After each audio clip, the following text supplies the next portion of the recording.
Broadcasting straight to you from a large spaceship, currently looking for any so-called scientist to debate the flat Earth topic. You know, the same ones who said it was okay for doctors to endorse cigarettes on television. Why so quiet now? You can run, but you can't hide. Hello, everyone, and welcome to Strange World, where the truth is often stranger than fiction. I'm your host, Mark Sargent, the creator of Flat Earth Clues, which propose that all of us are living inside a Truman Show enclosed structure thousands of miles wide. Check it out at enclosedworld.com or just Google Flat Earth Clues. You'll find it. Trust me. Special thanks this week, a real special shout out to a Flat Earth listener, fan, and creator from a company called Immobilize, Immobilize.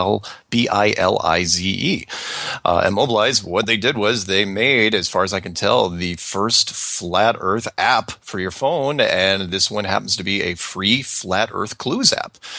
Available on iPhone, iPad, and select iPods. You can just, get it from iTunes, or you can go to YouTube and on my channel, and the top line of every description on every video I have right now that's out there, you will see a link and you can download it, enjoy. Again, it was made by a fan, wonderful, absolutely free. I'm not making a dime off of it, and right now it's only for Apple devices, but the rumor is that it's coming soon for Android, so check it out when you get a chance. Flat Earth Clues app for your phone. Tonight is not a subject matter expert tonight like it was last week. Tonight we're going to do mailbag, but I'd like to, of course, I'm going to do this on a regular basis now. And that is, I'm going to offer an invitation out to anyone, not only to debate me, which, love to see a scientist actually, get off their high horse and their complacency and try to debate this thing, which they can't. But I really like to see subject matters come out. We've got a dozen so far. I'd like to rattle them off for you real quick, just so anyone's out there, it's like, wow, I could actually do this. We did a United States Navy missile instructor, a U.S. Air Force career navigator, Marine Corps sniper instructor, United States Navy submarine chief, United States Army artillery radar operator, an Australian intelligence officer, a flight instructor, an industrial engineer specializing in valves and seals, a career surveyor, an international shipping expert, a corporate travel agent, and an air traffic controller. All these people have come out to state either on paper or on air that the world is not what you think it is. It is not round, it is not spinning, and the maps are wrong.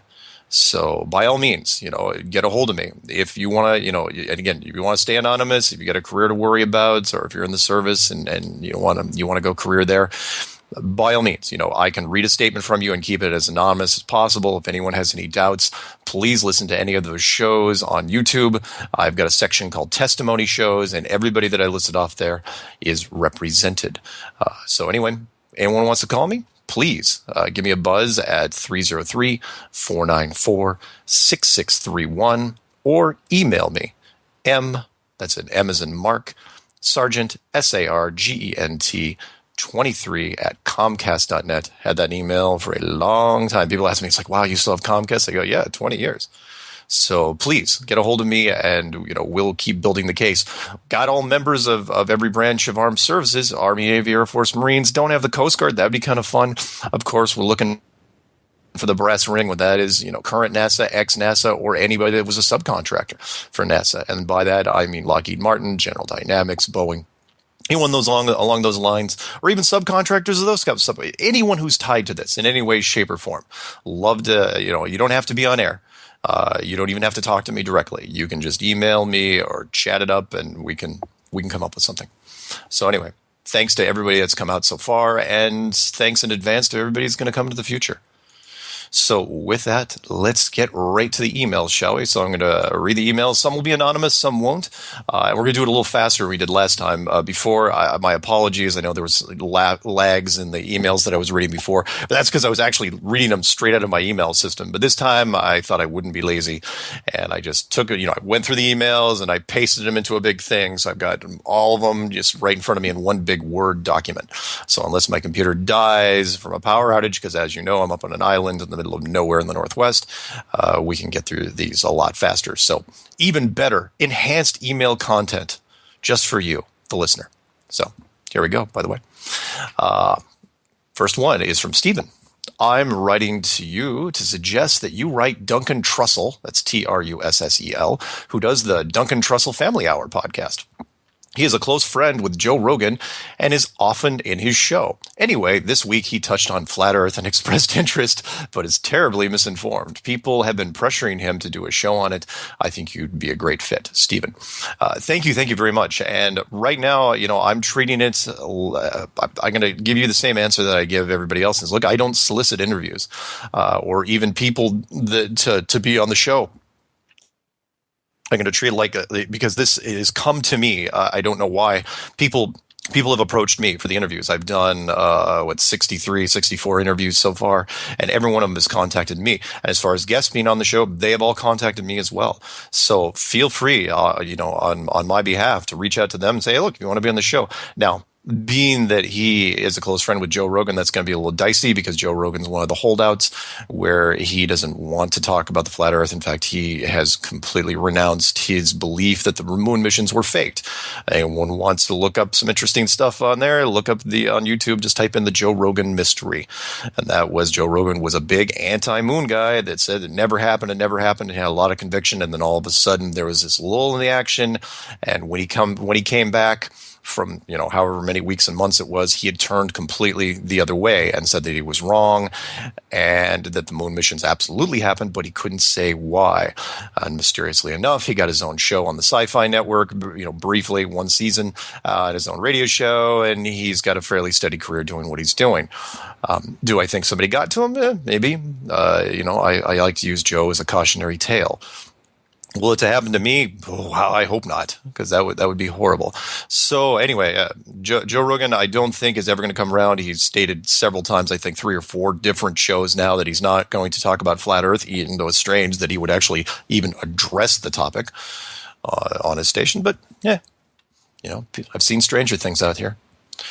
Next one is from Thomas. Mark. Hey, my name is Thomas. I'm 45 years old, a small business owner, and consider myself intelligent, although my spelling and punctuation probably say otherwise.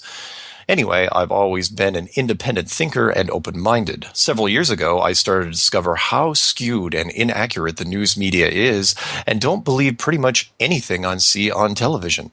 My passion has become so-called conspiracy theories, and I've traveled down the rabbit hole many times. My hours of studying 9/11 has literally kept me awake at night more times than I can count. But little did I know, there was a golden calf of theories that awaited me. Flat Earth. I'm totally obsessed. I can remember as a young child being taught all about space in school, and as a 9-year-old kid, it just didn't make sense to me. And I've continued to feel that way my entire life. I thought of the flat horizon and how water was flat and so on. I just didn't buy it. As I watch your videos, I just keep saying, that's exactly what I've always thought. I enjoy your videos more than words can say, but as completely and enthralled and excited as I am about the facts I see before my eyes, I find myself frustrated and feeling hopeless. We live in a world of sheep people who believe everything they see on television and have totally closed minds. If these people could just open their minds just a bit, maybe some truths could get some real traction. So my question to you is, how many folks in our country are open-minded and think the way I do? I feel totally alone, but remain strong in my beliefs. I admire your work. Want to thank you sincerely, Thomas. Thank you, Thomas, for the letter. That was very nice. It's a tough call. There are a lot of people out there, and again, I don't want to make too many parallels to the gay movement, but there are a lot of flat earthers that are in the closet out there. Because when you're a flat earther, how do you recognize other flat earthers? You just all sitting across a table and you just hope that somebody brings up a conspiracy and then hope somebody works it into conversation. Oh, hey, you want to hear about something nuts? It's flat Earth. It's difficult. I get letters like this all the time where people say, look, I'm feeling a little alone, a little isolated out there. You are not.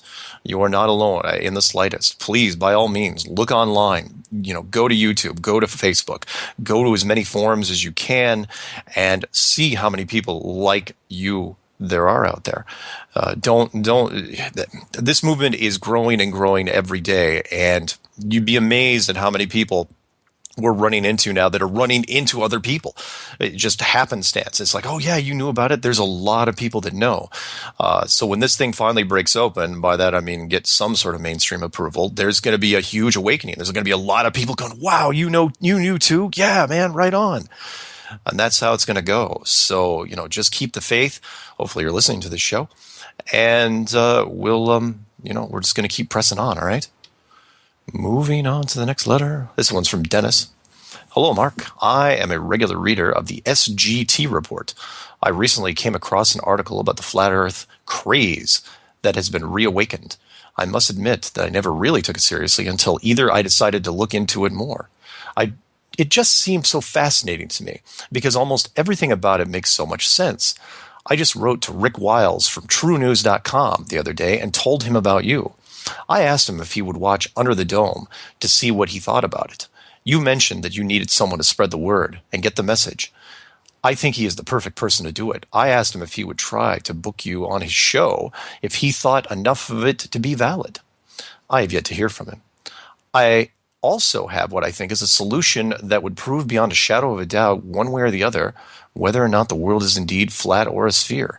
I just don't have the means to perform the experiment. If you really want to know what it is, just write me back so that I know you read my letter, and I will tell you. Sincerely, Dennis. Well, I did better than that, Dennis. I actually read it on air. So write me another letter and tell me what test you have. If it's something I haven't heard of, hey, I'd be happy to read it on air or not read it on air if you want to. If it's super secret and you don't know, if you want anyone else to duplicate it first. As far as Rick Wiles from True News, haven't heard from him yet. I get new requests every week. I did an interview this morning at 7 a.m. There's still 3 more I haven't posted.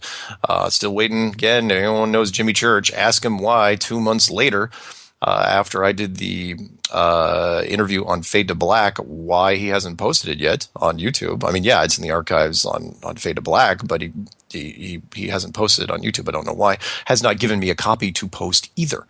I would love that. One other thing, he also, Dennis here mentions Under the Dome, and most people would remember the stuff that I did from Flat Earth Clues, but Under the Dome is one of the mirrors. Because I use Creative Commons license, everybody out there can take any of my clues, chop them up, remix them any way they want, and put them anywhere they want. It's okay. I mean, my voice is on everything, so it's not like you can wreck it and do horrible things. I mean, I suppose you could take my voice out and put profanity all over it and put it out and make it a horrible message, but I doubt if that would do anything. So there are people out there that have repackaged this. The main reason was because when I first did the videos on YouTube, like everybody else, I was limited to 15-minute segments when I first started doing it. And so the clues were broken out. Instead of me mashing them all together in one big movie and just keep extending the movie every time, I left the clues separate, and it worked out very, very well because they were in very easy, digestible segments, which you could just send. People picked and chose because I covered a lot of different topics in the introduction and the 12 clues. So people could mix and match whatever they wanted, which was really interesting. I got a big kick out of looking at all the playlists and saying, oh, okay, this person picked number 2, number 4, number 7, number 8, but for the big ones, people took the entire thing and then just took out the exits and the entrances and put it together into one big 2-hour and change thing. And one of them was called Under the Dome, which is out there. In fact, it was called Under the Dome official documentary, if I'm not mistaken. That one's gotten a lot of hits. I mean, technically, that's got more hits than the actual playlist that was up on my original YouTube channel. And then another guy came in and made one called They Are Hiding God with the Greatest Lie Ever, which is a variation on one of the clues, which was called Hiding God. And that went to a whole completely different demographic, the religious, specifically the Christian sector. And that's, I think, over 1 million hits already, which is fantastic. So again, if you want to mash this up and you think you have a different angle, I don't monetize it. You want to make a little bit of change on it, go ahead. Have fun with it. Really, honestly, why not? Right? The word gets spread, you get something out of it, and the movement keeps charging forward. So, moving on. Arton writes, and that's Ayarton. Mark, I'm enjoying reading your guide so far. but I don't think you give archery its fair dues. So, I mean, you're properly trained with a bow. Okay, got to preface this email that was sent to me. For those who don't know, I was also a survivalist for a number of years, and you can only be a real active survivalist before you get a little burned on it. Plus, you already have so many supplies, and if you seal them well enough, they last for a very, very long time. Ammunition lasts forever, and MREs last forever, and batteries you can change it every once in a while. So I offered a free survival guide, and anyone that went through my YouTube channel knows that I put out a free survival guide in a PDF form called Empty Shelves, which I wrote back in 2009. And even had a little blog for a little while and let it lapse because, now I'm doing this. But I had a blog called urbansurvivalusa.com. And I offered the survival guide to people, and people read the survival guide and they would send me things. And in the survival guide, I said sooner or later, because I said the three basic things that you want in any survival situation are water, in this order.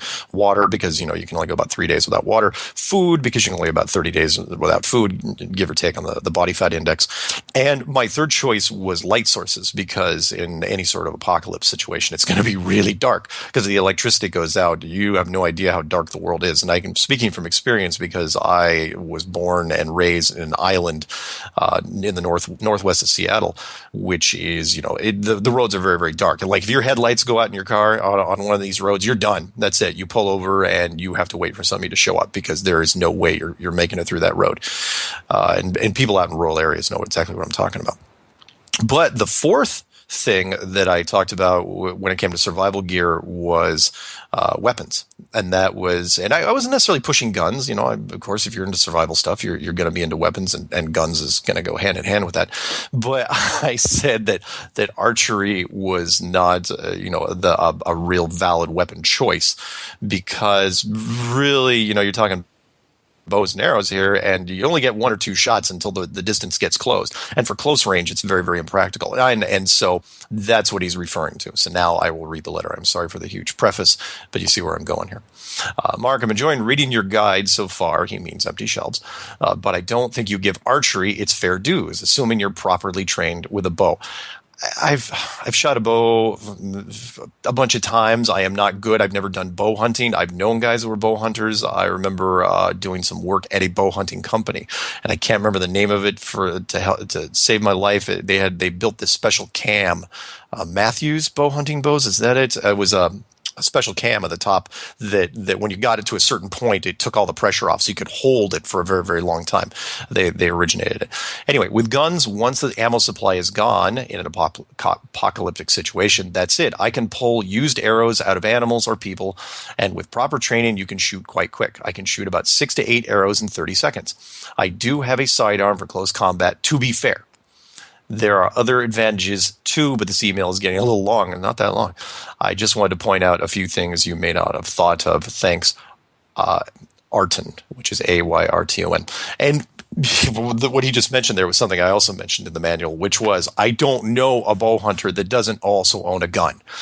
So I'll use a sports reference. I was at a basketball camp years and years ago, and somebody said, hey, if you're coming in from the left-hand side, do you use your left hand to make a layup?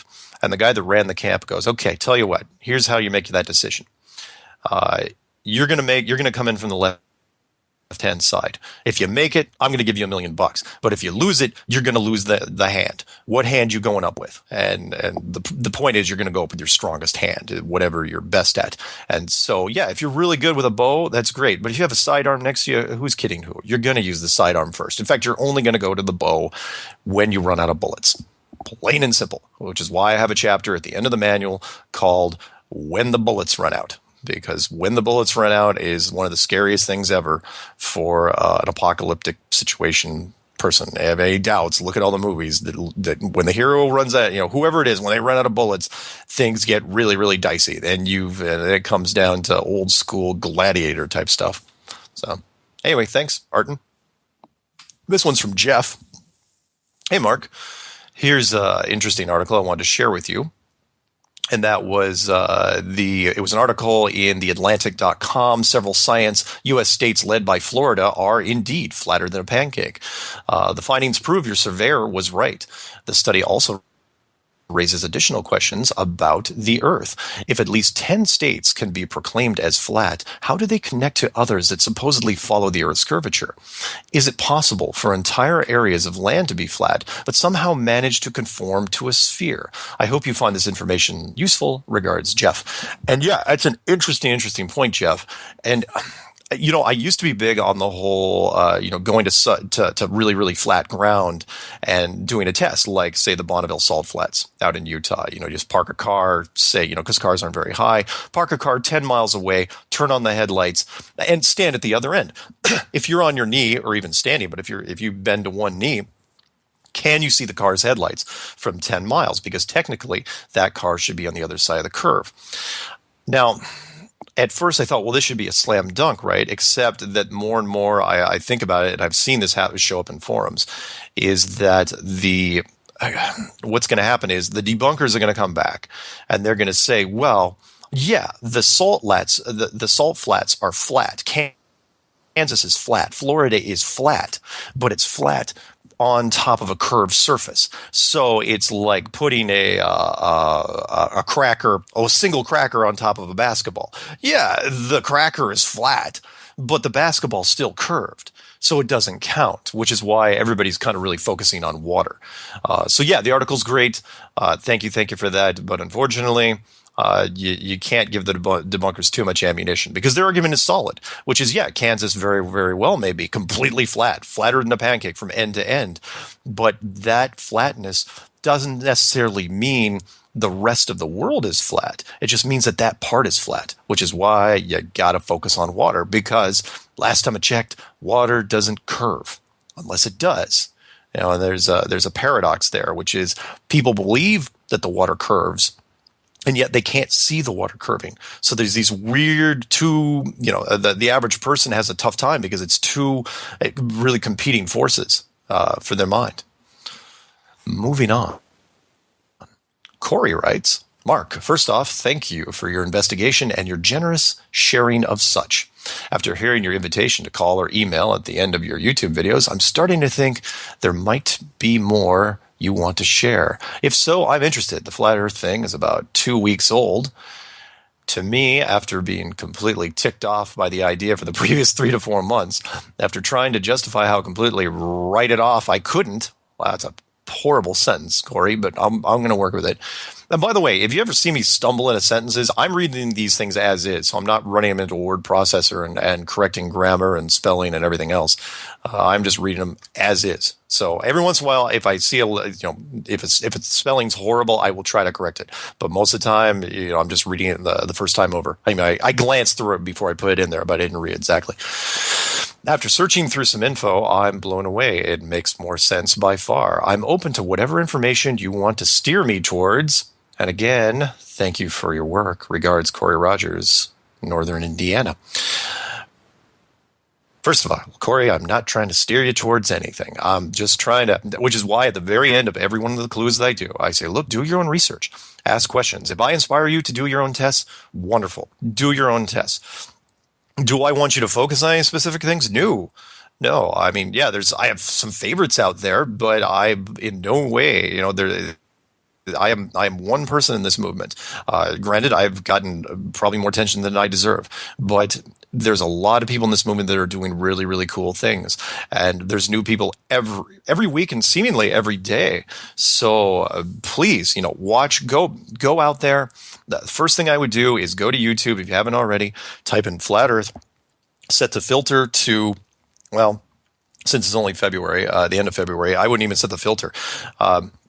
Just hit it and look at the top, 50, 100 videos and look at what's going on in there. If some of them are too long for you, go to my channel and then I've got a playlist in there, which, there's only, I think, 1 or 2 videos of mine. It's called the Flat Earth Short List. Take a look at that. A lot of them are really easy. I designed that playlist for easy to digest viewing, so that you don't necessarily have to watch it. Most of them you can just listen to, but they're very good points and they cover a lot of different perspectives. So check that out, Corey, when you get a chance.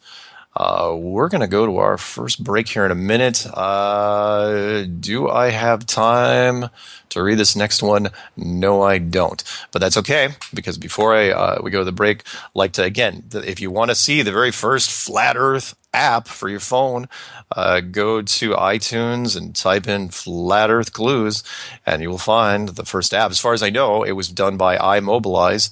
It is for iPad, iPhone, and iPod, certain models, and eventually it's going to be converted for Android, and hopefully that'll solve some of the issues when you're watching some of the YouTube videos and they're blocked either in other countries or other mobile devices. The copyright stuff, he downloaded the videos straight from YouTube, so could there be some music issues? Maybe. So anyway, when we come back, we're going to read more emails, okay, guys? Don't go anywhere. Welcome back to Strange World. I'm your host, Mark Sargent, creator of Flat Earth Clues. And we're doing mailbag tonight because last week did a great testimony show with the air traffic controller and the air instructor out of Iowa, the guy who owns his own flight school. That went fantastic. Thank you for all the great comments that you guys sent in, and hopefully we can have both those guys back soon. But tonight we're doing as much email as we can because I get letters. I get lots and lots of letters, and I try to answer what I can. Just bear with me if I don't get your emails. I scan through a whole bunch, but I'm going to try to get to as many as I can tonight and other nights. So just to let you know, I'm not ignoring anybody. This next one is from Marcia. Marcia. She says, I'm 58 years old and have always doubted that the Earth was a globe. It was after I discovered what the curvature of the Earth should reveal that I really began looking at the curved Earth and what I see, and surprise, surprise, I couldn't find it. I brought it up to my husband, and it was too much for him to take. I could almost see his brain explode. Then I brought it up to my son, because that helps. When you don't bring it up to your husband, by all means, go to your children. Just go to your children's room. Do you hear?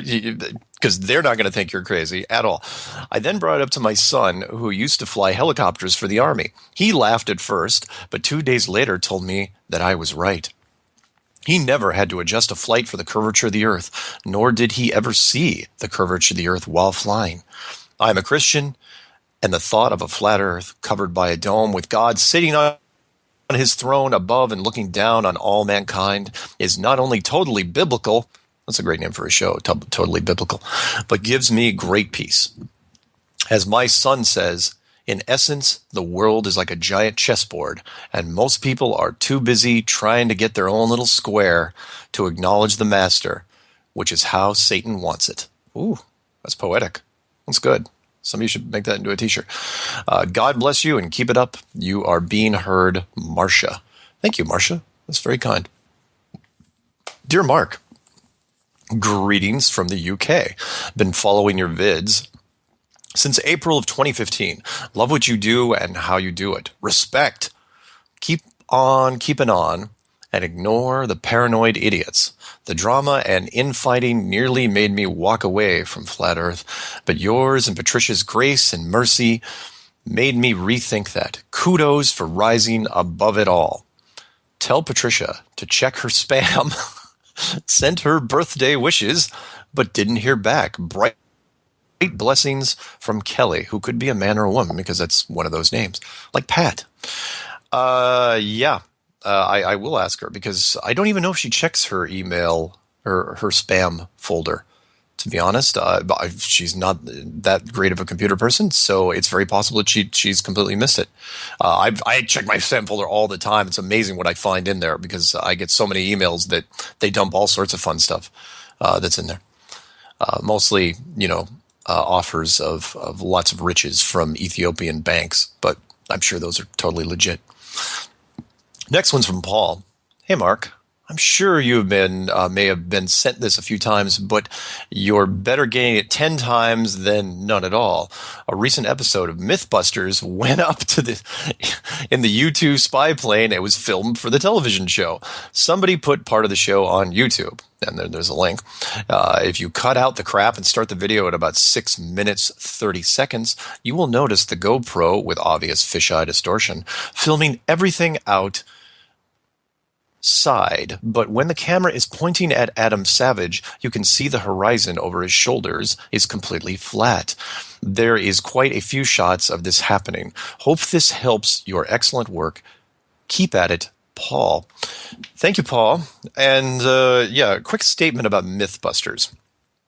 Mythbusters is one of those shows that pretends to actually be a show that's, well, let's call it what it is. They're a debunking show. So all they do is they try to debunk everything. In fact, there's nothing they're going to admit to. No conspiracy, as far as I know. JFK was shot by a lone gunman. Pearl Harbor was absolutely the Japanese. And of course, the moon missions happened, and they went on and did a whole episode on how the moon missions happened and how they were absolutely real, despite all the horrible flaws in the photography, or I should say the perfect photography that showed the flaws of the Apollo missions. And of course, they ended it, I think, with shooting a laser beam at the moon and saying they got a response. And so by looking at the computer screen and saying they got a response back, proved that there was a thing on the moon. Therefore, we landed on the moon to put the reflector thing. And they were jumping up and down. This fake enthusiasm made me ill. And I wanted to reach through the television set and murder them. So, and feel free to tell them that if you ever, run into a forum where they're in, because guys like that make me very, very upset. With the Flat Earth thing, we're all about open-mindedness and preaching, making a better world, preaching the truth and trying to reveal what is hidden. They want to keep it hidden. And nothing, keeping things hidden for the wrong reasons gets me more upset than most things.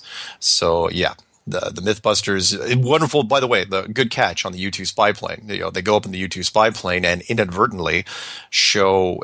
Is it proof of the flat Earth? No, not necessarily. Remember what I've said before, or I should say fairly recently, that when you go up high enough, looking left to right. You see a flat horizon, but does that prove it's a flat Earth? No. Computer models have shown that you got to even get up higher than that before you see a curvature. Does it prove a flat Earth that you see, the flat thing from weather balloon? No, it doesn't. But what it does show you is that any picture with curvature, especially severe curvature from 130,000 feet on down, is complete fabrication. Most notably, the Red Bull jump, which shows apparently a curvature that the entire world revolves around Arizona. The curvature was that bad. And of course, even the Red Bull jump made a mistake because the only camera on there without a fisheye / peephole lens was the one in the back of the compartment. And the one in the back of the compartment, as soon as you open the door, voila, there's your flat horizon. And as soon as they went outside, severely curved horizon. And why is that important? Because that's the picture you give to mass media. They run it in the papers and the magazines and the internet. And people just glance at it, and they only have to glance at it for a second, barely even a second. They just go, "Oh yeah, it's curvature of the Earth." It just reinforces the globe model that they've been pushing for a long, long time, long before you were born. So thank you very much, Paul. Matt writes, Mark, just want to let you know that I love what you're doing right now to bring attention to the flat Earth. It's also refreshing that you haven't gone down the road of being an ass like Eric Dubay. You and Patricia are awesome, and hopefully you will be on Crow's podcast when that comes out. Cheers, Matt.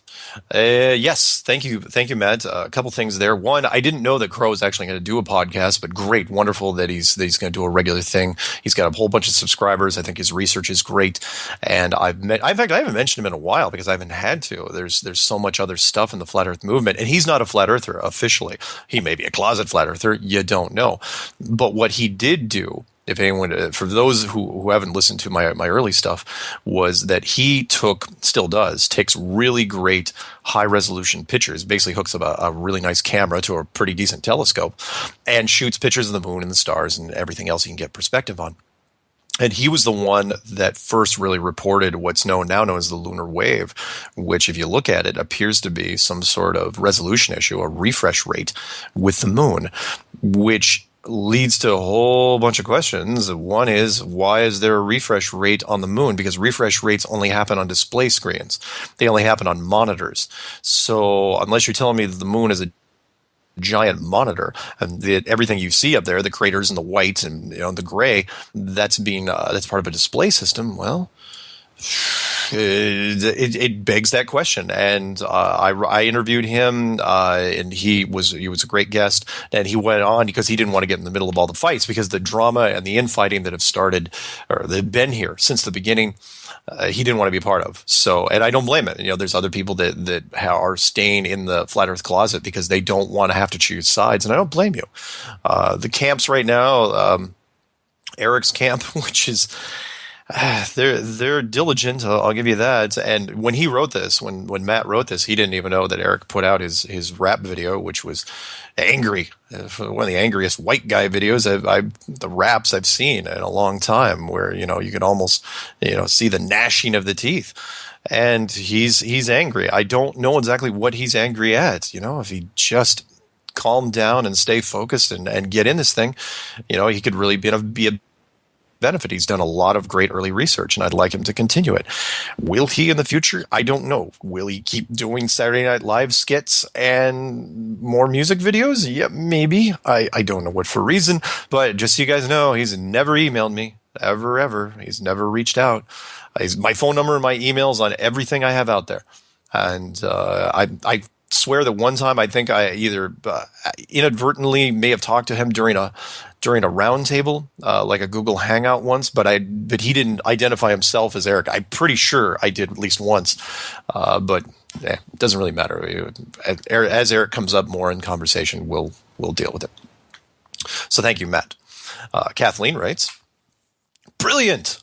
Wonder if she's British. British people say that a lot. Brilliant. I'm not going to do a British accent. Saw the full version and you did a great job so people could understand better. Myself, I've always believed in flat theories.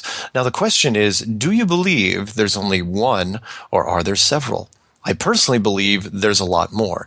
I have developed some of my own ideas by what I have personally seen and experienced. How many do you think there are? Kathleen, I think there are 43. No, that's not true. I don't know how many there are, but do I believe there's more? Yeah, of course. This wouldn't be a one-off. If you were building something like this, do you really think you'd stop at one? I mean, yeah, you could say that there's multiple dimensions and multiple frequencies, and that this particular structure holds a whole bunch of different civilizations on multiple levels. But regardless, so you take that out of the equation, and there's still, even if you did that, you're still going to have more outside of this thing. The bigger question is, can you get to them, or can they get to us? I think even Matt and Eric and I and others that are doing this, everyone's got their own feelings, but I don't think anyone thinks this is just a one-off, that we're the only ones, the only ones that are, I mean, yeah, of course we're special and we're special inside this thing, but are there more special places like this? I don't think anyone thinks that there are none. There are no special places out there. So could we be eggs in an egg carton? Yeah, very, very possibly. And I would hope so, actually, because it would explain a lot of things.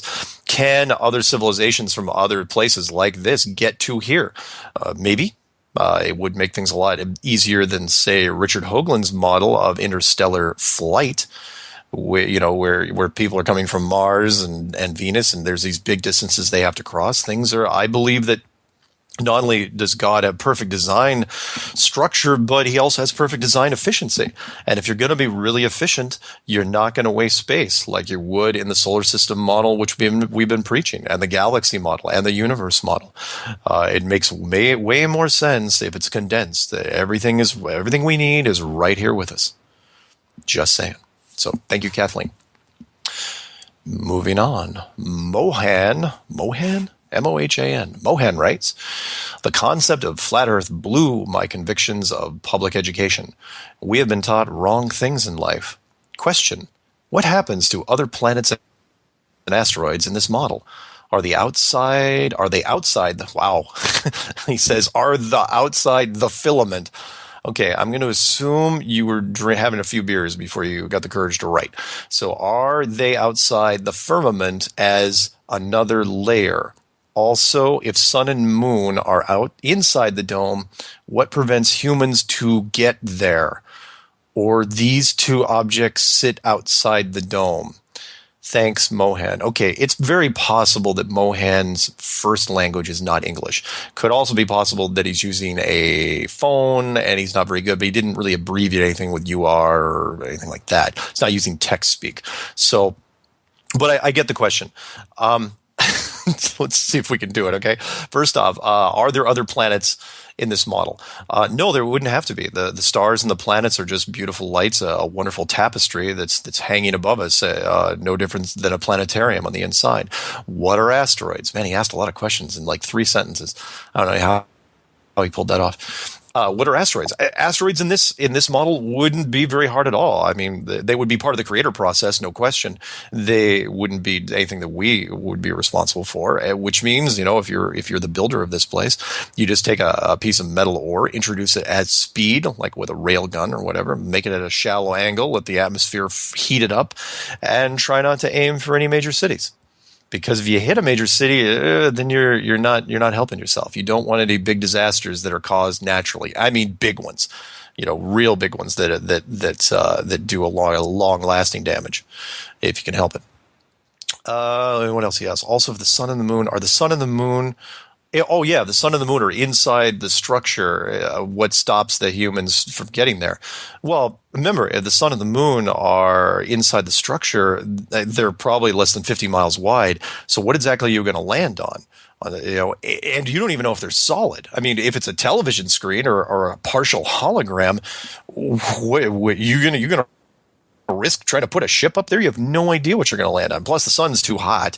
You're not going to land on the sun. No different than would a bug try to land on a light bulb? Well, some try, and you see what happens to them. So no, sun and the moon. Yeah, you could try to send a probe up there to figure out what's going on with the sun and the moon, but I got a funny feeling there's defense systems in place. Whoever built this is very, very intelligent, and they would have systems and subsystems and auto systems that would be waiting for any contingency. I mean, any contingency. Having the little critters that live on the world. You think you're gonna let them? No different than if we built it. Think about it this way: if you built a terrarium for your favorite spider or scorpion, how far do you go? I mean, you're going to make sure those things aren't getting out, right? You take special precautions, right? The glass is thick enough. The screen on the top is thick enough. You handle everything. There's no way they're going to be able to dig down. Provided they can't use tools, there's a lot. You're going to take care of it, and that's just on a terrarium, a simple thing that we can do. Imagine what you could do with real technology. So, thank you, Mohan. And by the way, if you're writing in from another country, please tell me if you're from another country, because I'd love to see. I try to answer international calls when they come in. I can't get them all because I'm usually doing something else, but I do look for international codes when somebody uses the phone. But if you're emailing, please let me know what country you're calling from. Emailing from. This one's from Steve Ford. Steve Ford writes, I have a few thoughts about things that have always seemed odd to me. I know they have scientific answers to these, but to me, they don't make common sense. How does the sun burn so hot for billions of years and never run out of fuel? The Big Bang. Everything comes from a particle 1 million the size of an atom? BS. The sun shines in all directions and from 90 million miles, and I can still feel the sun on my face in the spring after burning for billions of years. This one is oil, and they've been saying for years that peak oil is over and that we're running out, but we have lots of oil, and that's because it's being manufactured in the earth. It's very possible, although it's not being manufactured in Texas. Maybe they move it around because, if it's an artificial system, I don't know if there's a limitation. An artificial system, do you limit the oil? Hard to say. Or maybe, but whatever it is, the United States domestic production is horrible now. That peaked out in the 70s. Number 5, after billions of years, the Earth core is still molten. I would think it would start to cool. Feel free to use these. I noticed there are a lot of videos about you and Patricia Steer, and I found them amusing in that they are so dumb. I was laughing at this clown calling Miss Steer a drunk, and you can tell this guy is three sheets to the wind. I can't see anyone believing them. Take care, and you changed my life, Steve Ford.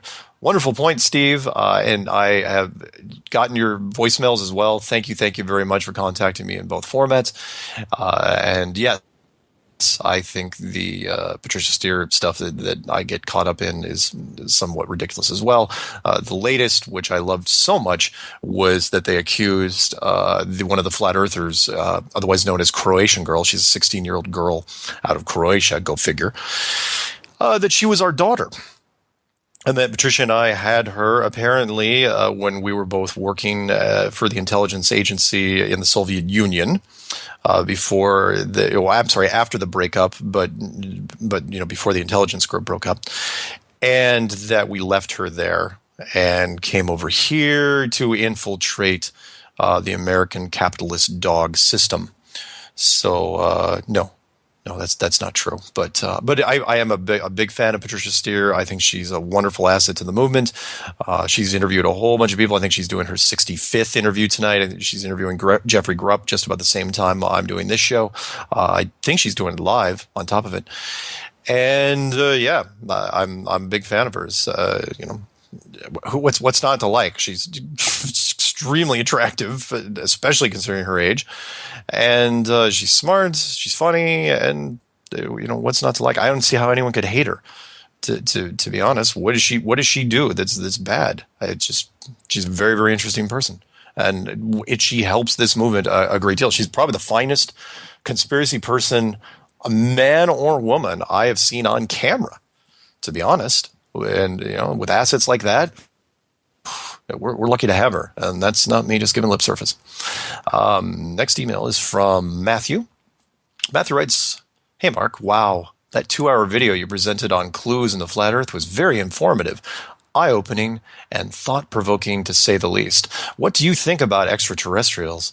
It seems as if there is lots of evidence. Mexico and Russia are very open and en masse believe in UFO and extraterrestrial life. And I have a family member that is a high-ranking officer in the Air Force that says there is no doubt that what he and other officers have seen is rock-solid proof of extraterrestrial life." I should just say ET. You guys know what I mean. How does this play into the flat Earth belief? I am on the fence, as I am with many things. Not that I believe or disbelieve. I am simply just open-minded and curious to all mysteries in life and always have many questions. Thanks, Matthew. Yeah, Matthew, as I've said on this show and other shows, I believe in extraterrestrials, but not from the sense that they come from distant planets like Mars and Venus. I think they're part of older civilizations, like Atlantis or Mu or whatever sunken city is off of India and whoever built the pyramids, and that we're not the first group to rent this apartment by any stretch. And not only that, but that they could be part of the team that's if once you survive whatever apocalypse, cataclysm, world change there is, do you get the ability to stay around, be part of the basement club, and hang out in subterranean systems? Yeah, maybe. But I have watched with night vision for years, not days, months, years. I have looked at things that are flying in the sky. If you have any doubt, pick up a pair of night vision binoculars. Cost you about $400 or $500. Pick any brand you want. Doesn't make any difference. And look at the sky and tell me they're satellites. You'll think that at first because you're going, that's what we're trained. That's what we're conditioned. It's like, oh yeah, there's a whole bunch of satellites. Until you start seeing them move and do weird things. And then you're going, okay, what exactly are we looking at here? And remember, who told you there were satellites in the first place? Same people that said we went to the moon? Anyway, let's do one more before the break. Everything's going fine. We're right on schedule. This one's from Glyn, Glyn, probably not an elf. Hello, Mark. I wanted to share a thought that has recently arrived into my mind. It is early days, yet I would appreciate your response. I suspect all of us are the fallen ones. Every organization, church, business seems to be controlled by evil. I do not see how it could ever be just to send innocence to this environment. What if we are here to learn to come back to God? Some of us choose to attempt redemption.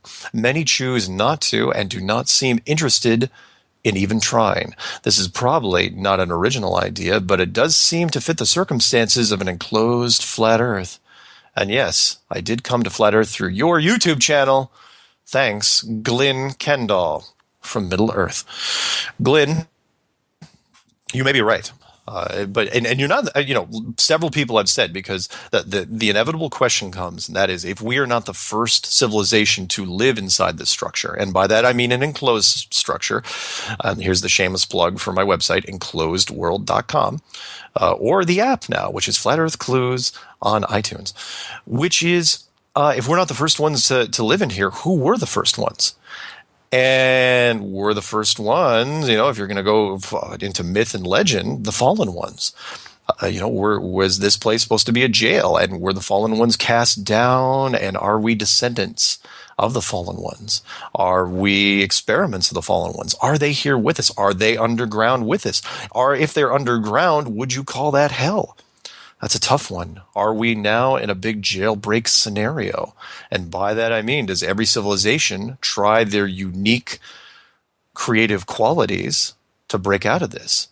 With us, atomic weapons didn't work. HARP using frequencies, didn't work too much. What about CERN? Surely CERN could break through this thing, or at least open up a doorway, maybe bypass it. That's pretty original. And would the fallen ones have an interest in cultivating this jailbreak? You bet they would. So yeah, it's an interesting thought. Are all of us the fallen ones? I don't know if, I think that might be a stretch. There's a lot of very good, innocent people out there. I think lots of people want to be good. But are we related? Are we rubbing elbows with them right now? That's a tough one. More email after the break. Welcome back to Strange World. I'm your host, Mark Sargent, and we're doing mailbag because we are not doing a subject matter expert show tonight. We did one last week, and we've done 11 before that. And, whenever we do that, the mail gets backed up and, again, left carelessly on my secretary's desk. Gold Star, if you remember who her name is. So, grab the mailbag. We're just pulling it in here, and we're doing a show. And we're going to get through them pretty quick. And we got a lot still to go through. This one's from Teal. Teal. Hello, Mark. My name is Teal. I saw your YouTube broadcast. They Are Hiding God. And for those of you who are paying attention, They Are Hiding God, or The Greatest Lie Ever, is one of the mirrors of the Flat Earth Clues that was done by a different guy. In fact, my name isn't even in the description. I don't care. If you don't want to put my name in the description, that's fine. It'd probably save you some headaches, though, because people are going to send questions to you.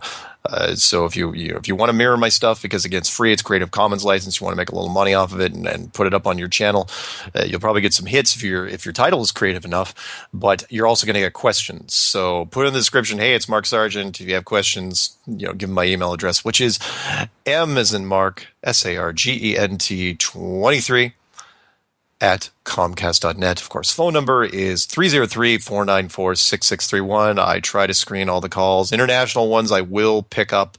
Domestic ones generally I won't unless I absolutely know the number.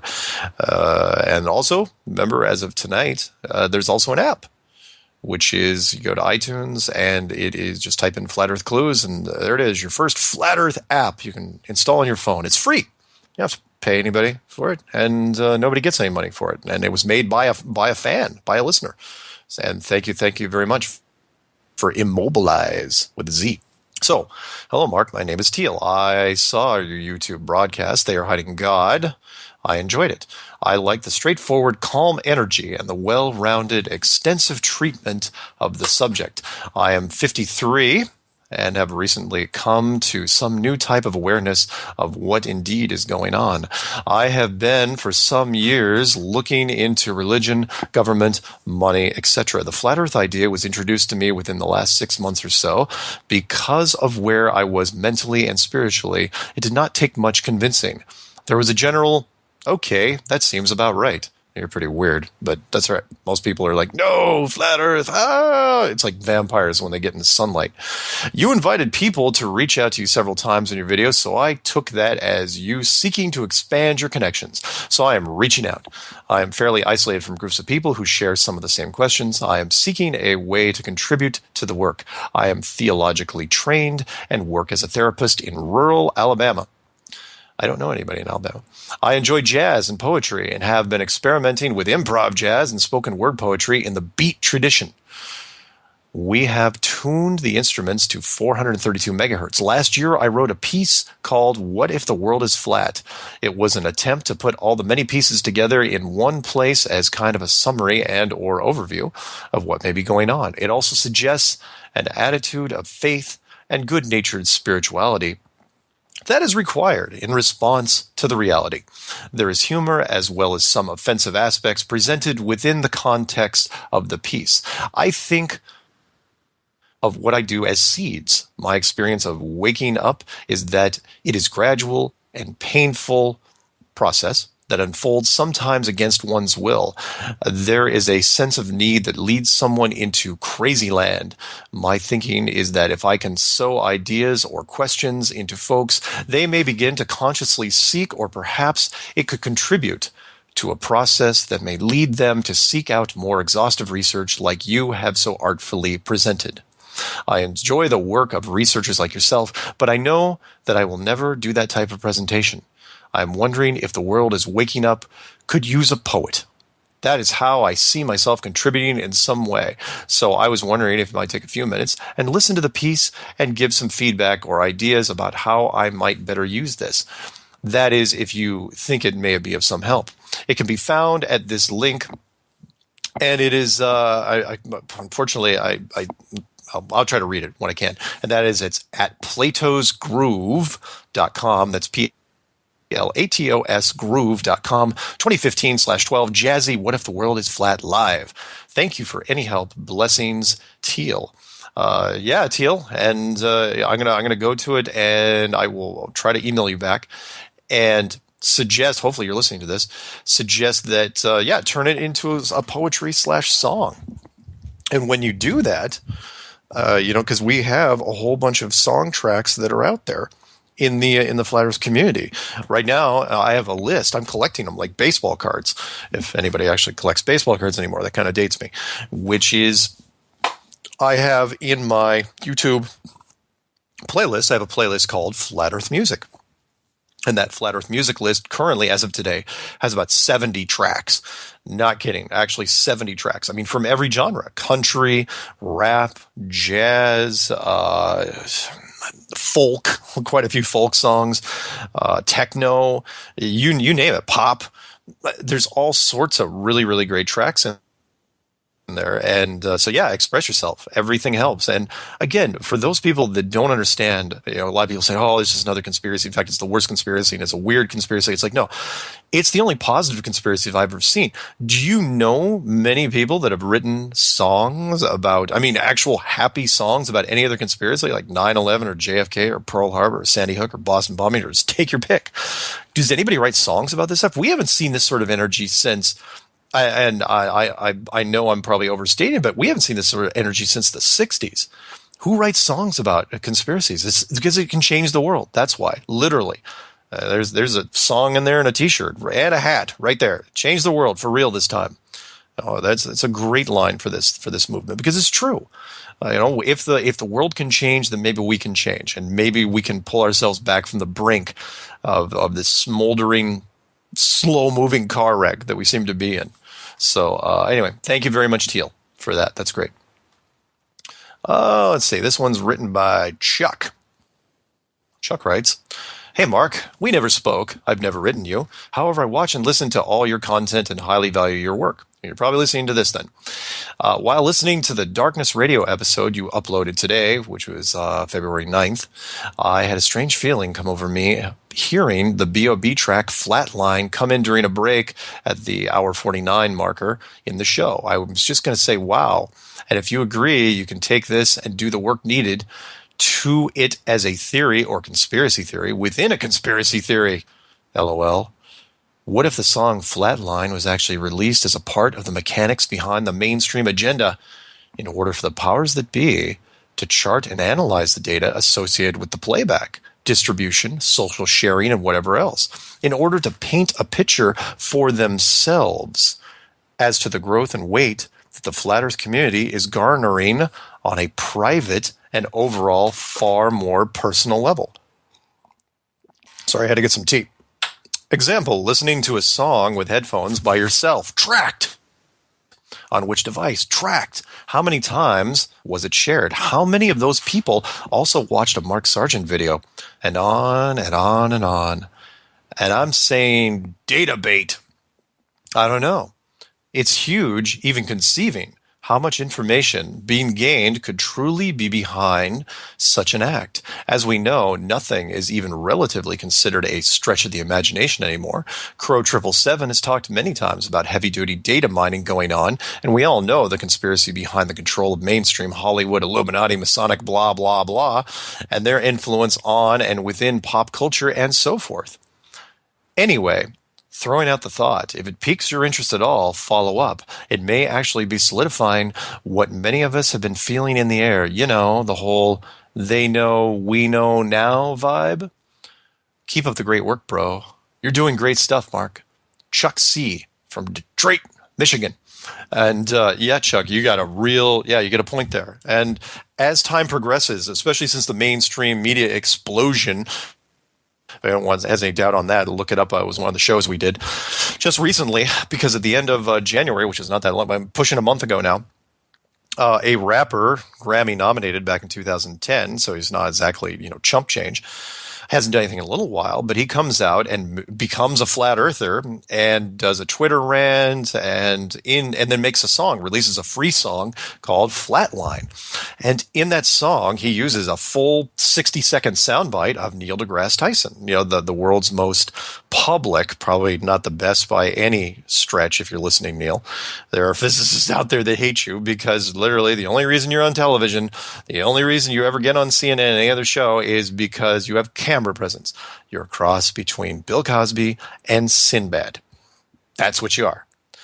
Anyway, so he calls him out, and within 12 hours, I think, Neil deGrasse Tyson comes on and tweets against B.O.B., and then gets his nephew, Stephen Tyson, to help him make a quick song, which was a ripoff of a Drake song, and they have this rap battle.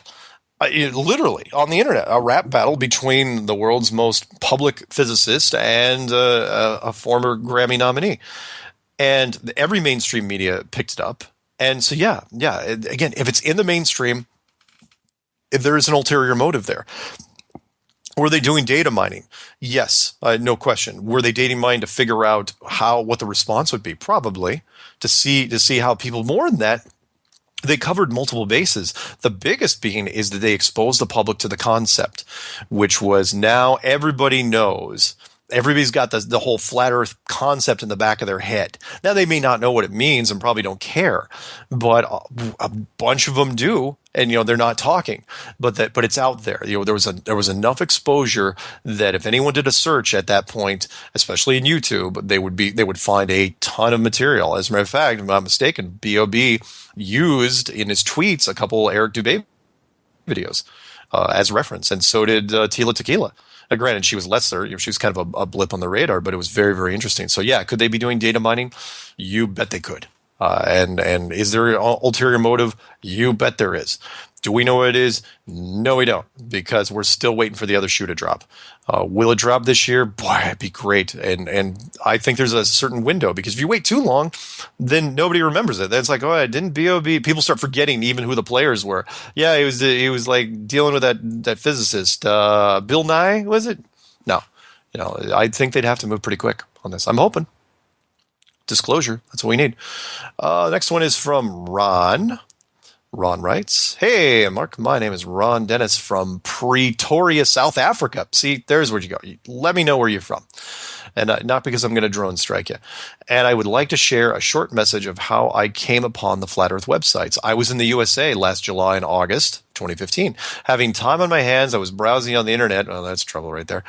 And came upon the Empty Theater YouTube video. I watched it and grasped the enormity of this lie immediately. I tried to talk to people about it, and my friends think I am crazy. However, I have followed everything I can get my hands on to watch or listen concerning the flat Earth. By the way, we were visiting our daughter, who has been in the States since January of 97. Her husband, a South African, and 3 grandsons live in Maryland. I tried to talk to them, and they asked me to stop talking nonsense. Now, just about 6 weeks ago, my daughter told me I was right, and she, out of interest, has followed what I told her to look into. She said the following: Dad, how can I tell people the earth is flat when I work at a school? I get that actually from quite a few teachers. Easier if you're homeschooling, but really tough in the public school system. You try to throw that in the public school system, you're going to be wrapped up in a Mercator map and shipped out.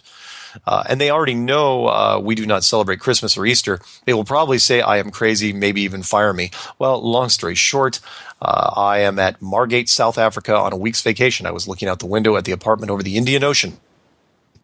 And I looked at the sea and then the top of the railing on the balcony, and it hit me.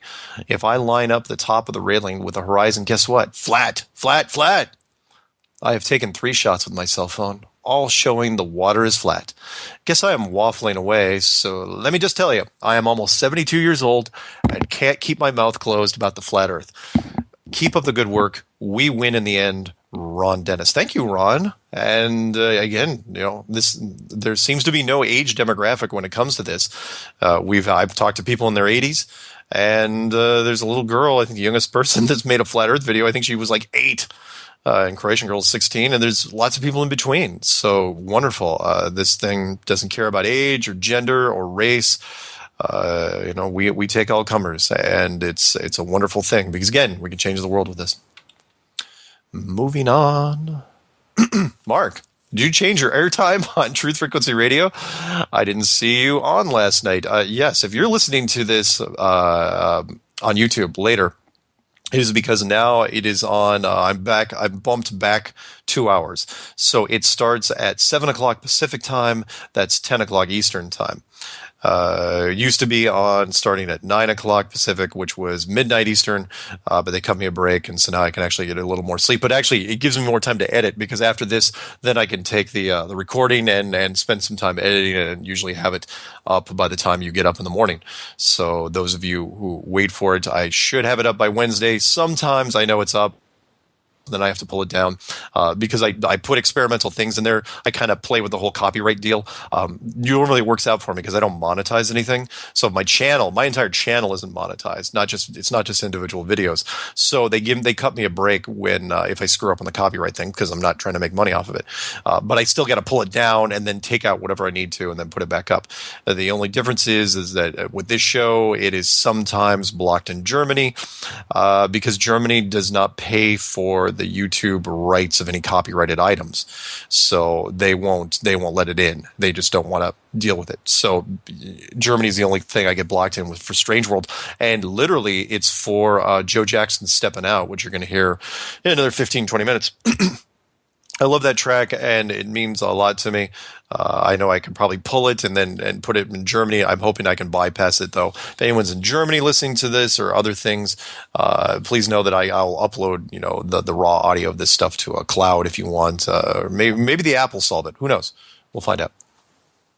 So, but thank you, whoever wrote that as far as the airtime. Pete and Karen write, "Hey Mark, both myself and the girlfriend are enjoying the videos and shows you have put out regarding biblical flat earth. Before last Christmas, I would have said you were all quite mad. However, as most of you guys say, I had a quick look into the information put forward, then spent many sleepless nights absorbing as many shows and videos as possible. I would say that we sat on the fence, but with flat earth weighing heavily in favor. As Mr. Skiba puts it, proving the globe is increasingly frustrating. I just wanted to mention that most of the notifications I receive through YouTube about new info put out lead to this video not available, yet they are fine on my girlfriend's device. Should I be worried about the CIA or the NSA? Am I quite adept with I am quite adept with tech stuff, and sure, it isn't my device. I know that internet censorship weighs heavy these days. We are in the UK. It would seem both sides of the Atlantic are being hit. Once again, I would like to thank you for your insights and efforts in reaching the good folks out here with the aforementioned views. They really are curious. I would, however, really like to know where Tiger Dan vanished. Take care. Keep up the fantastic work, Pete and Karen. Well, Tiger Dan has not resurfaced. For those who are kind of late to the game on this, Tiger Dan was a heavy Christian flat earther from the UK side, similar to Rob Skiba and Controversy 7 and Celebrate Truth on the American side. But after making 30-something straight flat earth videos, pro flat earth videos, he was working on a map to try to redo the flat Earth map, because most people at least toy with the idea of the azimuthal equidistant map, even though it seems like it's got some scale issues. And for some reason, he completely turned overnight. So he was making the map, and then all of a sudden, one morning, he woke up and said that all flat earthers are liars, and everybody's trying to deceive us, and we're all in on it together. And he started making anti-flat earth videos, even though he kept the pro-flat earth videos up. He was supposed to make a 10-part series. He said, I'm going to make a 10-part series against flat earth, which was really weird, considering he only made a 5-part series in a row promoting flat earth. And he stopped at part 5, and that was it. That was the last we heard from him. That was about a month ago, I think.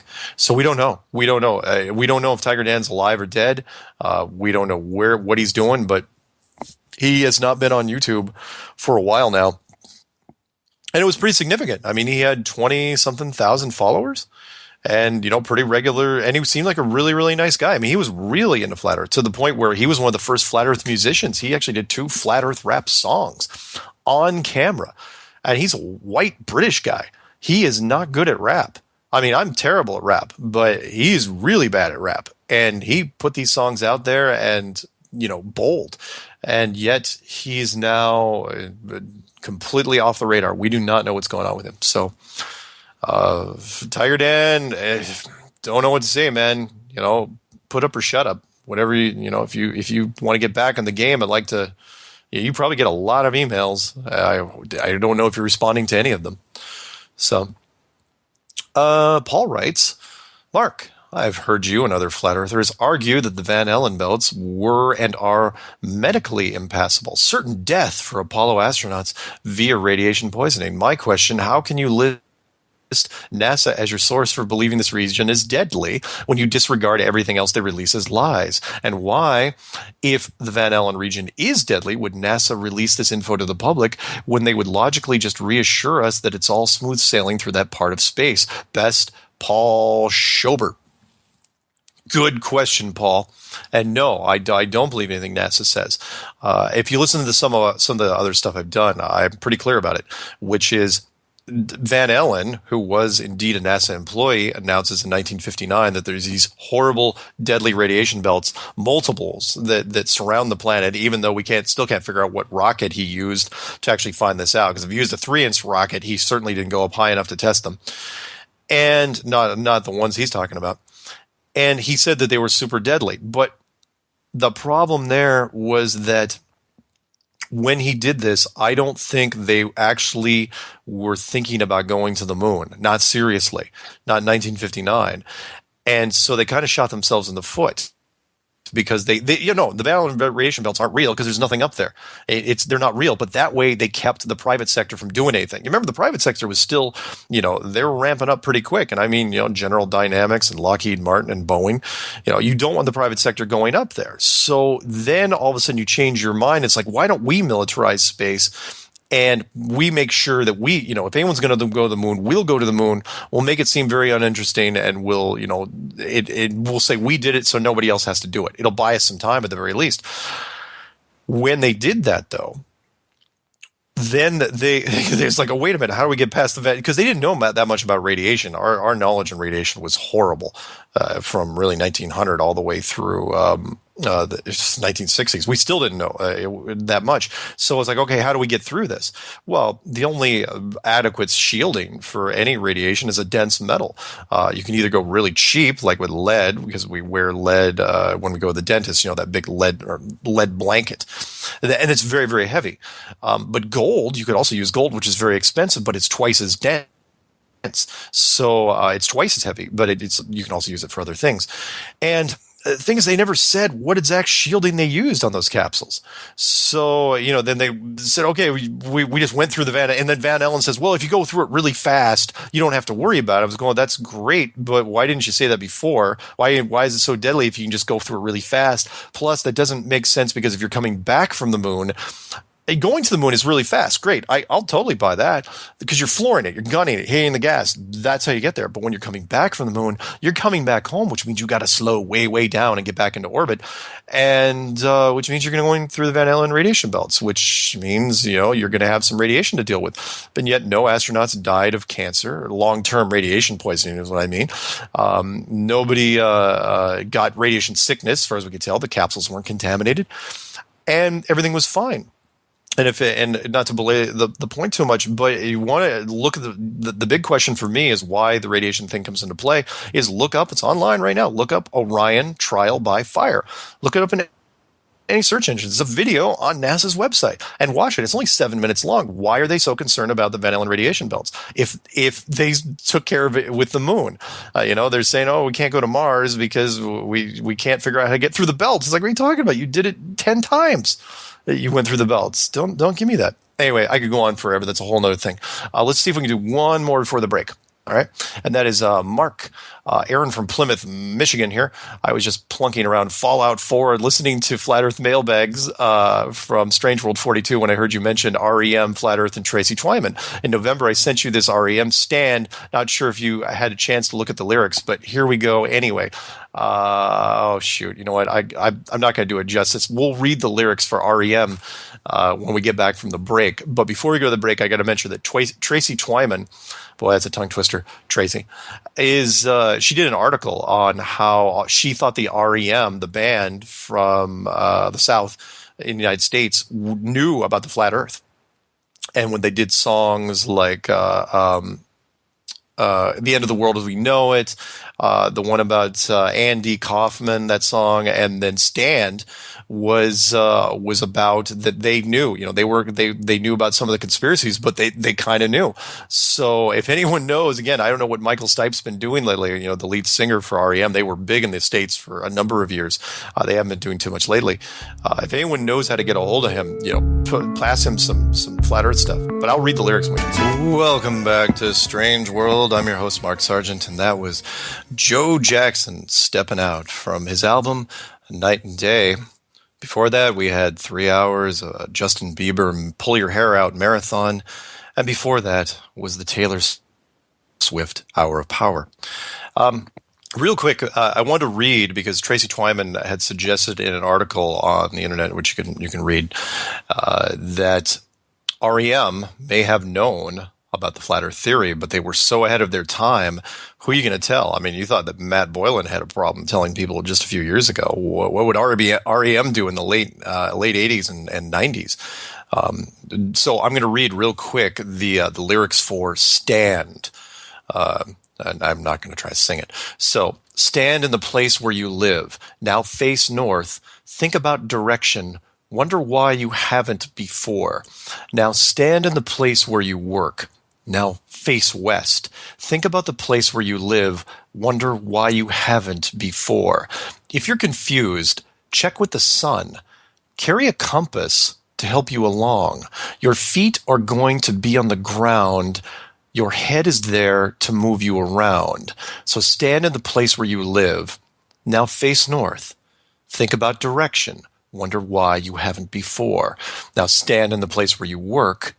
Now face west. Think about the place where you live. Wonder why you haven't before. Your feet are going to be on the ground. Your head is there to move you around. If wishes were trees, the trees would be falling. Listen to reason. Season is calling. Stand in the place where you live. Now face north. Think about direction. Wonder why you haven't before. Thank you, Aaron from Plymouth. And yeah, great lyrics. Listen to the other stuff that they wrote. Really, really good stuff out there. But Stan is a great one, which is or the end of the world. It's the end of the world as we know it, and I feel fine. Meaning, I took that as a whole different meaning, which is, it's the end of the world as we know it. It's the end of the globe as we know it, and I feel fine. Meaning the globe model can go away, but you're not going to die, and yet it's still the end of the world, technically. Oh, that's a T-shirt right there. It's the end of the world as we know it, and I feel fine. Somebody put that on a T-shirt. That's great. REM could still make some money out of this. Oh, let's see what the next one is. We don't have a name from this one, but this one's from Anonymous. I am nearly 60 years old. I've sort of followed the space program. Allegedly, the ISS is in space. What they claim is the ISS is huge. I do not recall seeing any footage of the assembly of the ISS. Does NASA claim it went up one piece at a time in the shuttle? I would think that it would require the old Saturn V booster, Saturn V booster, to get large chunks of the ISS into orbit. The lamestream media is in a knot about the North Koreans putting an EMP nuke into orbit when it most likely is in a deep part of the Pacific. It is a little hard to believe that North Korea is in on the game of satellite propaganda. If North Korea is in on the game, there is no difference between any of the world governments. And it is one game. Where do I go to claim salvage rights to all those old rockets in the bottom of the South Atlantic? There is a classified military base at Ascension Island in the Atlantic between Africa and Brazil. There's another little-known island military base closer to Brazil in the southern Atlantic. I would think that these two islands would have front-row seats for missile splashdown. I do not know what the truth is about the flat globe Earth. What I am told is most definitely far from the truth. Thank you for pointing out so many inconsistencies about the world we live in. The human race is too trusting, and it is so easy to trust the wrong people. Thank you, Anonymous. And you're right. The ISS has a lot of problems with it, which is why it seems that the rumor is that they're shutting it down, that they're gonna phase it out. That it's lived past. Phase it out. It's never was that. There's never been any people up there. Is there something flying around there that you can see? Yeah, something flies overhead, and we seem to see something up there. What it is, we have no idea, because the interior footage is so horrible. Again, if anyone's listening to this for the first time, look up ISS hoax online and tell me. I mean, I don't know how many different things you want to look at. Gravity anomalies, hairspray, permed hair, the no hatches on the doors, the fact that people are floating around in khakis and socks and polo shirts. Nobody gets into spacesuits. No one's turning a wrench. No one's fixing anything. Nobody's maintaining anything. They just seem to be just bored most of the time. Why are they wearing shoes ever? You'd think they'd be worried about, when I wear socks around, I develop static electricity and I touch things and I fry them. They got a lot of electronics up there. Somebody, in fact, I had the debunker mentioned, not to me, but I saw it in a forum where he said, oh yeah, the woman's hair looked like it was perm because it was static electricity. I was going, if any person had that much static electricity in them, they would probably start a fire with the first thing metal that they touched. And where would they build up that much static electricity? And I think that would be a big concern, big design flaw. If you can pick up that much static electricity that your hair literally looks like the Bride of Frankenstein. Just saying. Hey, Mark, Silo again. You won't believe it, but KZOK 1025 FM in Seattle is running ads for celebrity cruises. It says the world is flat. Come find out for yourself. It sounds like it came from Celebrity Corporate, not produced in-house by KZOK. There is nothing on the KZOK.com. You just have to catch it while listening. Almost drove off the road when I heard it. So, do I get a free cruise if I show the ship's captain proof? Ha! Maybe ask the captain to see which map he uses. Have a flat day. Hoping Patricia feels better. Stephen Kent. Patricia was not feeling well a couple of days ago. She had a cold. She could not shake it. and it was rough. She had to cancel one of her shows, but she powered through like a champion, and she's now back up and running and doing. In fact, I'm not mistaken, she's doing Jeffrey Grupp's show as we speak, and that one will be up shortly if you're listening to this recorded. I'm sure she'll have hers up at the same time. Should be a great interview. Mark. I live in the Twin Cities and recently heard you on Darkness Radio talking about your theories. And I have to admit that while I'm not ready to buy into your ideas, I'm intrigued. I haven't heard the whole show and will try to finish listening to the podcast in the next few days. I just had to ask about how you tie in, if you can tie in, other ideas about the universe and other theories of the strange and unusual. What are your takes on the UFO phenomena and the ideas that we were visited by otherworldly beings in the distant as well as recent past? Can these beings somehow penetrate this dome using advanced technology? The idea of interdimensional beings, such as one of the theories for Bigfoot. Can these theoretical creatures somehow cross in and out of our plane of existence, or do you think they can physically penetrate the dome? Or perhaps they are residents of the underlying society that exists below us? Are the stars and planets we can observe with our own eyes simply fabrications projected on the dome ceiling, or do they exist in your estimation? Are there other dome-like planetary structures? Are there no other planets? Conspiracy regarding the likes of CERN and the Hadron Collider. Are there scientists experimenting off of bad science? Are they trying to break through the very fabric to what do you refer as the dome? I have a million questions. I can see how many different conspiracy theories, religious ideologies, and the unexplained can connect and fit into this idea, but was hoping you might elaborate or point me to any specific direction. It's completely fascinating, and as I said, I'm not ready to accept the idea yet, but it's very intriguing and would like to know more about how you might explain what we're physically able to observe or experience in relation to this theory. Thank you, Jonathan Flynn. All right, we'll do this. We'll do a speed round with this. Are otherworldly beings here? Yes. Are they from planets? No. Planets and stars, part of the tapestry that's up above. Anything that's coming in ships-wise are either trapped inside with us or they are from outside here. Could they be in other structures like ours, other enclosed worlds? Yes, they could. No question. Bigfoot. Interesting thing, because what most people don't know about Bigfoot is there's several sightings where, in fact, my favorite is a rancher that actually he was out riding on a horse in the woods and ran into a Bigfoot pretty much at point blank range, and he had a 30-06 rifle with him, and said he said he had him dead to rights. Because people always say, it's like, why haven't we found a dead Bigfoot? Or, why don't Bigfoots, die? Why doesn't a hunter accidentally hit a Bigfoot? But what was interesting was he claims that when he shot at him at literally point blank range, the Bigfoot blinked out. Like as the bullet was ready to hit him, the Bigfoot didn't exist anymore.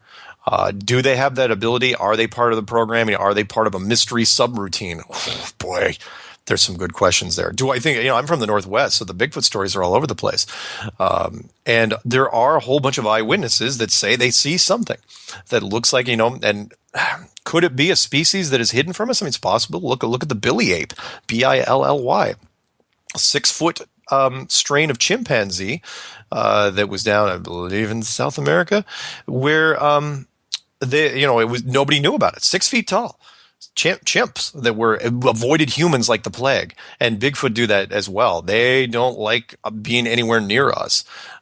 So I don't know. It's a tough one, but they are interesting. But yeah, having them blink out, if they actually can blink out, then what's making them blink out? Because I wouldn't think that something with limited intelligence that growls a lot and throws rocks and breaks things would have the ability to blink in and out. And even if it could it blink out before a bullet got there, or is that part of a safety mechanism? I don't know. It's interesting though to think about. It's interesting to think about the little details of this place.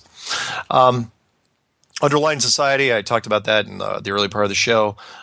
Stars and planets, got that. CERN, kind of talked about that. Can CERN get through this thing?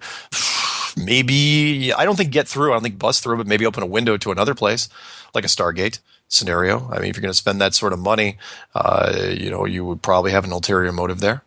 So, yeah, maybe. We'll see. But keep sending your questions, Jonathan. Oh, who we got? Kelly writes, Mark, I love your YouTube presentations. I think that they are brave and deep. The problem is, within the flat earth world, I've heard many people say that you are a fake. I personally don't think anyone would put you out there to destroy your reputation as a human on planet Earth. Ha ha ha. But instead, I think your information shakes the foundation of illusion when it comes to the Earth being a sphere. Are you going to make a video confronting these people who say you're a fake, put into the movement to throw off flat Earth theorists as nutty? From what I have seen, the majority of them say that this is because you added the shield to the theory, and that throws off their explanations. I would love to see a video from you explaining that you are legit in the movement. Maybe that'll shut them up. There is a group on Facebook called Flat Earth Education, facebook.com/groups, and there's a number next to it. The group has 2,400 members. It has been taken over by a group called CAKU. They troll groups and slowly take over the administration, kicking out the old members and disheveling. I think you mean disheveling. He wrote disheveling all information. Would you make a video explaining that you are the real thing? Keep up your work. It's always fascinating to listening to you, Mr. Kelly Vaughn. Kelly, if you have a way to make me seem more legitimate, I'd love to hear it, because since day one, I would like to think, I'm a really good creative problem solver. Maybe not the fastest in the world, but I am good. It comes from a lot of years of tech support, a lot of years of training people. And so when I got into the YouTube thing, I analyzed YouTube and thought, okay, if I'm going to get into this, because, if you're going to get into YouTube, you're going to do some research on it. And when I saw it's like, okay, this is how people get labeled shills and trolls. And so I did everything I could to try to minimize that. And what I did was, first thing, I used my real name, my real full name, Mark Kendall Sargent, Kendall, born in Seattle, Washington, back in 1968. And then, gave my whole backstory of how I grew up over here and then got a job playing video games and went out to Colorado and trained people in software. And then eventually came back here when the whole flat earth thing started happening. So how I got really into the shill thing more than anything else was that my views differed with some of the people that were already in flat earth. Meaning, the big ones were Eric and Matt. It's not a big secret. The first people that labeled me a shill, the first one they ever labeled me a shill was Eric, because he did not like the fact that, one, I was not saying it was perfectly flat, which I'm still leaning, I'm leaning more towards the more actual flat, not like, without mountains. I'm just saying that there is no curvature. But in the beginning, I was saying, it could be a little curvature. And again, I'm not going to lose sleep, whatever it turns out to be, because either way, it's not a globe. That's the big point here. The other point was that he didn't like me talking about Crow 777 and using his moon footage, because Crow wasn't a flat earther. And I told him, I don't care. I didn't tell him. I told one of his minions who relayed the information to me. And I said, look, I don't care whoever has the best moon footage I'm going to use, especially if it helps the flat earth cause. And at that point, because he was kind of more or less ordering me. He said, look, you can't use these, you can't do these things anymore. It's like, what are you talking about? Your videos are only 2 months older than mine. I don't need permission to do this. I'm just putting out my theory. And so, he kept doing it. And then Matt came along, and, Matt and I, seemed to get along fine in the beginning. And then he started asking me, once he started noticing that I was doing interviews, he was asking me to go after the Catholic Church, more specifically the Jesuits, and wanted me to work that into my interview process. I have the emails from him that asking me to do this, still happen to this day. And I was like, this is not about that. This is about changing the world. Why in the heck would I attack a group, any specific group? I don't hate anybody. I grew up on an island. I have no prejudices I literally grew up on an island. I have no prejudices towards anyone. I don't spread hate wherever I can. And so he decided he was going to go after me for a while. And I don't know if he still hates me, but the statement I wrote to him, and again, I've still got copies of the emails. I said, look, I will absolutely, regardless of whose team you think I'm on and whose camp you think I'm in, I will absolutely do this alone if I have to. And started out alone. I mean, people forget that when I released the videos, the Flat Earth Clues, I did not allow ratings or comments from February all the way through August. Didn't even turn them on because I didn't want to know. It was Flat Earth. I knew I was going to catch a lot of hell. And then once it started resonating, once I was starting getting the emails and, people started wearing me down, and I basically came to the resolution where I said, okay, I'm going to allow comments on the videos. And I had to make a video telling people I was going to allow comments on every video I ever made. Once I did this, and look, I'm not going to moderate. I'm probably not even going to look at the comments. If you want to get a hold of me, you either email me or post in my message section in YouTube. You might be able to get a hold of me. If you try to text me on the phone, I'm not going to return a text. You'd be better off just leaving a message, because I think that texting is an awful, awful thing. But the point as far as legitimacy goes, look, I've never wavered. I've never spread any hate. My message has always been consistent, which is this could be the beginning of a golden age, and this could be a real positive thing. I'm not trying to turn this into a dark, horrible thing. I'm not going after any group. If there is some way that I am not being legitimate, I'd love to know what it is. If you think there's something in my backstory that's screwy, fine, send me an email or ask me to read about it on air. I will be glad to do it. If there's something in my backstory that you think you can find evidence on, you by all means go ahead. My fireworks thing when I was in college, I went so far as to, that's my first episode on Strange World. Strange World episode 1, how Mark got in trouble in college. I'll said it before and I'll say it again. If you aren't getting in trouble in college, then you're not trying hard enough, because that's what college is all about, making horrible decisions. And that's what I did. I made fireworks for the Indians while I was in college, and I got in trouble for it, which was not good. Would I do it again? Oh yeah, I would. It was a lot of fun, and it was in the late 80s, early 90s. Could I have done it, after 9/11? No. The climate was way, way different. So as far as being legitimate, I'll put this out to anybody. If anyone has a question about my backstory that they want cleared up, if there's something that seems suspicious, and you got to remember, if you ask me something, you better have an answer that you better have something that I can answer you with that can be satisfactory towards you. You can't say, well, I think you're a shill because you throw Masonic hand signs while you were visiting Orphan Red in that tiny little chair and I had my hands stuck together. If you think I'm a shill because of that, or a Mason because of that, there's nothing I can do to answer that. So there's some people that are always going to think that I'm, the bad guy, the evil guy. And I don't think I've done anything along those lines to warrant it. So, and I'm not going to get into knockdown, drag on fights with anybody. I'm not going to make a skit and make fun of other people in the movement. I'm not going to go off and rant and pick on anybody, because it's counterproductive to the movement. The movement is about hope, and it is a warning about the future, and it's a choice. You're at a crossroads. Everybody listening to this, you're at a crossroads, and you've got to make a choice soon, because I firmly believe that the people eventually, if enough people figure this thing out, we will run into the 100th monkey effect, and the creators, you want to call it the divine, they're going to make an appearance. And, it's better if you're a little ready for it, because otherwise it's probably going to be jarring. And you don't want to be one of those people that's just running through the, either stuck in a fetal position in the corner of your room, or running through the streets with your hands in the air screaming, 50s style. You don't want to be one of those people. So anyway, hopefully that answers some of the stuff they ask. Can I be more legit? So short version, if you have a way that I can be more legit, please let me know. I can discuss anything with anybody. I know there are groups and there's people that dedicate themselves to coming after me. I don't mind. I understand. Some of these people used to be friends or comrades or colleagues in the movement. I don't know what to tell you. Hopefully you'll come back around. If there's anything I can do to help ease whatever hate you're feeling in your heart, just let me know, please. Moving on. Dear Mark, my name is Kurt Veer, and I just want to tell you I have never been more intrigued in my life.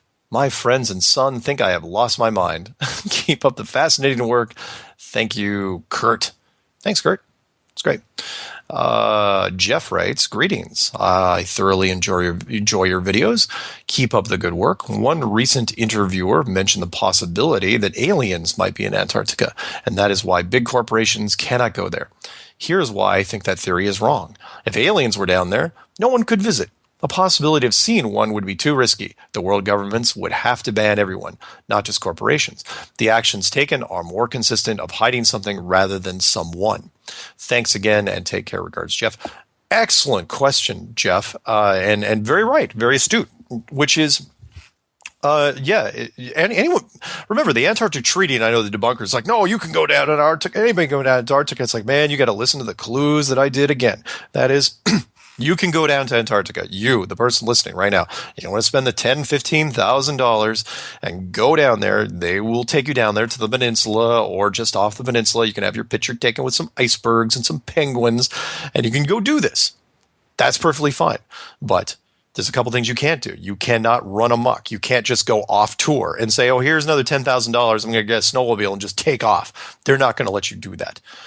Two, they're not going to let you do anything. Like you take a plane or a snowcat. They're not going to let you go off course. Two, corporations, ever since 1959, cannot go down there. No corporation, again, I cannot stress this enough, no corporation anywhere in the world, no matter how much money you make, no matter how powerful your political connections are, can do work currently, as of this airing in 2016, in Antarctica. And by that, I mean, that has been the way since 1959. It is the way in 2016. And it's not even up for review until the year 2041. Look it up. This is not a secret treaty. This is right out there. Do you know any treaty unilaterally which every nation in the world agrees to, which forbids them from doing these things? And none of these nations, forget about the corporations alone, none of these nations with these corporations object to it. You'd think that at the very least, that one of the petroleum companies would get their government to petition the treaty and say, yeah, why can't we go down there if there's resources? Remember, Admiral Byrd came on television in 1954. It's on YouTube. You can check it out. And he said on camera, clear, it's not a fuzzy recording, and says, Antarctica is made out of money. This is 1954. He says entire mountain range made out of coal. There's oil, there's minerals, there's uranium, and there's a whole bunch of countries getting ready to get this stuff. And then everything changed. Within a year after that, everybody was getting off the ice. They put the treaty in place, and they said, yeah, nobody's going down there ever. But to hide just alien ships, no, because if you want to hide alien ships, you're not going to let any tourism go down there. You're going to make up a cover story, a virus, a weird meteorite with uranium, something. You're going to keep people from going there because, yeah, a single spaceship decides to buzz the tour group and the raft. Well, that's it. People snap pictures, and what are you going to do? Kill all the people in the raft? No, they don't take chances, which is why they stop the corporations from going down there. The corporations aren't there because the corporations are long-term, and that is it takes them months and years to do whatever they're doing, and they have snowcats and planes and helicopters, and they don't want to play babysitter to all these guys for years and years. They just don't want to do it. So that's when I put forward the thing. It was like, okay, what conspiracy is bigger than money? No conspiracy is bigger than money, except for this, hiding the whole entire world. That's bigger than money. So you keep the corporations out. Anyway, with that, that's going to be the end of Mailbag. And I'd like to thank everybody that wrote in. Thank you very much. And also like to thank again Immobilize, IMOBILIZ, for the free Flat Earth Clues app, which you can get on iTunes. And it's for the iPhone, iPad, select iPods, and soon should be for Android. And thank you very much for that. And again, if you're a subject matter expert, military or civilian, I don't care what profession it is, please give me a call, send me an email. I'd love to hear from you. And if you're a NASA guy and you want to break this thing open, it only takes one. Love to hear from you, NASA. We got Air Force, we got Army, Navy, Air Force, Marines. We don't have NASA yet. Don't have the Coast Guard either. Coast Guard might be interesting though. Anyway, you guys have fun. We will see you next time.